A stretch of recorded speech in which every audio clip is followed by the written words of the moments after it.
Hey YouTube, welcome back to Homegrown, where we review American-made outdoor gear. Today we're looking at a Leupold VX-Freedom Riflescope. So this one is a 1.5 to 4 by 20 1-inch main tube, just the standard duplex reticle on there. So those are the particulars on this one. Leupold full lifetime guarantee that you're probably familiar with. They're very well known for. You know, if at any point in the lifetime of an optic that you've got from Leupold, you want to send it back to get tightened up or for a defect or something like that, they cover it forever and ever. And I've got some experience with that warranty, that guarantee that I'll focus in on or touch on a little bit later. Unboxing, again, you can, the 20 millimeter objective. This is the sort of the little guy, 1.5 to 4 by 20. So this one for me is going to go on an AR. I've got a VX2 on that AR currently. It's a 3 to 9 by 40. And I've got a Weatherby coming in, another rifle coming in that I actually want to pull that VX2 off and put on the other rifle. And I've been thinking about going to a 20 millimeter objective for the AR anyway. Field of view and some of that stuff is sort of, I think, more appropriate for the kind of predator groundhog duty that I've got that one set up for. Pretty standard magnification dial here on top. Your 1.5 to 4 there. The caps, I've heard some folks complain that these caps are plastic. I suppose that's right. But that being said, I've not had any threading issue, and I've tooled around with this one a fair bit, just getting it out of the box here. So, your dials there, a 1/4 MOA adjustment for elevation and windage. So at 100 yards, that equates to 1/4 of an inch. I've also heard some folks with the VX-Freedom complain that they're not getting sort of good clicks. They're not able to feel or hear the adjustment clicks. I'll shut up for a sec to see if you can hear them. Probably not, but I do get a positive click at every 1/4 MOA. There have been the handful of gripes that I've seen in reviews on this scope have been related to that guys feel like that's kind of mushy or gritty or whatever. Again, seems similar to me to VX2s or VX3s that I've had experience with in the past. I don't have any heartburn over these caps. They're caps, for crying out loud, but everything feels fine, feels well built to me. I don't have any worries or concerns about these about this scope right out of the box. The VX-Freedom replaces the old VX1 and VX2 series. They are available in 1-inch and 30 millimeter main tube options. As I mentioned earlier, this one is a 1-inch, sort of 3 to 1 zoom ratio, which I guess is sort of nominal since the math doesn't quite work out to 3 to 1 on every option. So this is the 1.5 to 4. They offer a 2 to 7, a 3 to 9, and a 4 to 12 so far as your magnification options. Objectives, again, this is the little guy, the 20 millimeter. They have a 28, a 33, and then sort of more standard, I guess, 40 or 50 millimeter objectives all available. So lots of models out there. A lot of different reticles available. This is the standard duplex, which suits for my purpose, but they have the tri-MOA. They have an AR ballistic reticle, rimfire specific reticle, I think Pigplex, a number of others. So lots of options in the VX-Freedom lineup. And they do, as you might suspect from what I just said, have AR, rimfire, and muzzleloader specific models available. So you sort of go on the site or go to our site and sort of get forwarded along. You can see lots of different options there.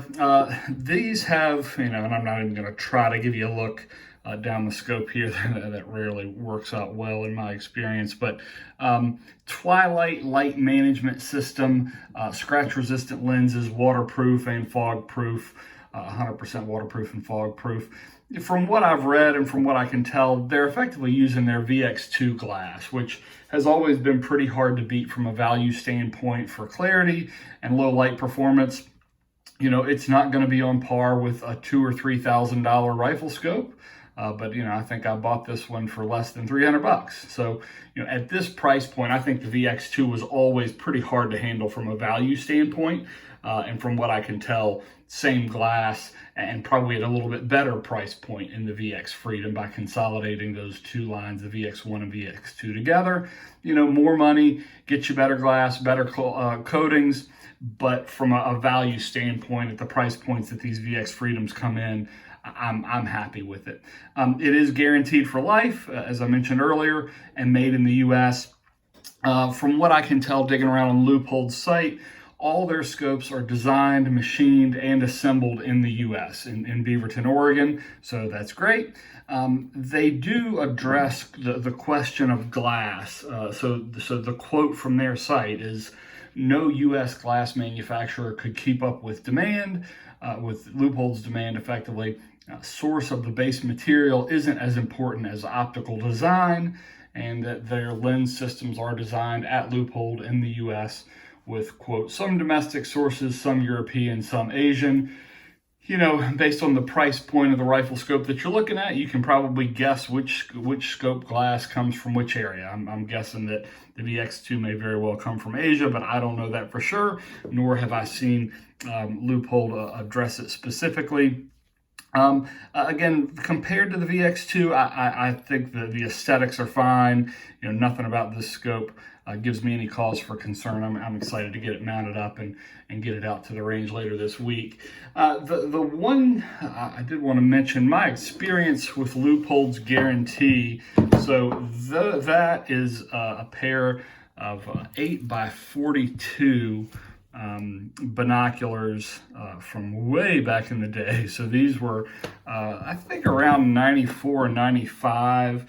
They were actually private branded with Cabela's as Wind Rivers, but those are Leupold binoculars.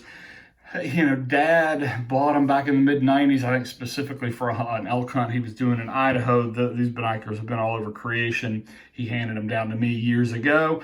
You know, when I got them, they were sort of beat up. The eye cups here were torn, and everything was just kind of gritty. I mean, as you might expect for binoculars that have been carried around for a couple of decades by that point. I reached out to Leupold, said, "Hey, I've got this set of Wind Rivers. You know, they're gritty, the eye cups are torn. What should I do with them?"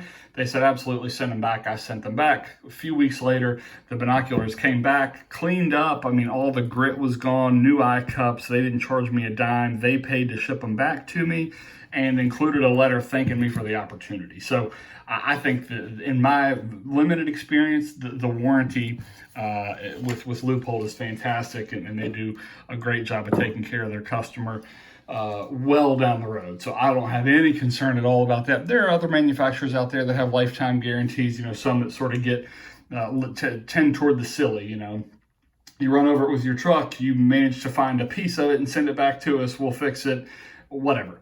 Anything within reason. I think the Leupold warranty is right up there with anybody.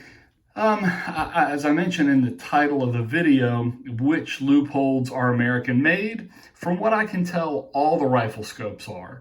So that's going down to the Rifleman, you know, then the VX Freedom line that you see here, the VX3Is, and then way on up into the, you know, $1,000, $2,000, $3,000 rifle scopes that they make. All designed, all machined, all assembled in the U.S. Glass. Could be domestic, but may very well be imported. So that's the deal with the rifle scopes. From what I can tell, all the current production binoculars and rangefinders are imported. I didn't research every binocular that they've ever sold under their brand. They very well may have manufactured some of their binoculars domestically in the past. But from what I can tell today, in 2020, all the binoculars and rangefinders that they're selling are imported. Most of them are from Asia, a lot of Chinese stuff in there.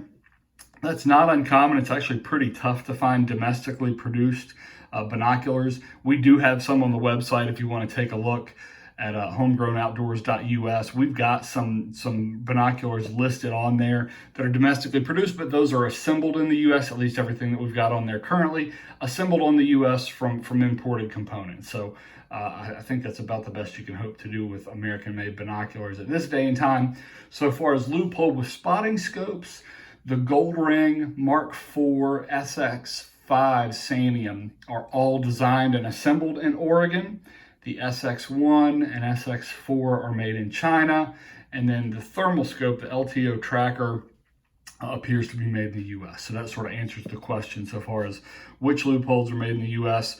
Final thoughts on the VX3 the VX Freedom. I'm excited to get it mounted up and try it. You know, the clarity and light transmission seems good, just from the little bit of tooling around that I've done here at the house, on par with the VX2, which seems consistent with the information that I can find that that's very likely the same glass that they're using. The turret caps don't bother me in the least. I think that's folks looking for something to complain about. So for the price point, I think it's hard to beat this VX Freedom sort of spot. For clarity and light transmission, waterproof, fog proof, seem to hold zero well. Overall, I'm excited to get it mounted up. Hope you enjoyed the review. If you'd like more information on American-made outdoor gear, please subscribe. Check out the website homegrowoutdoors.us. Thanks a lot. See you next time.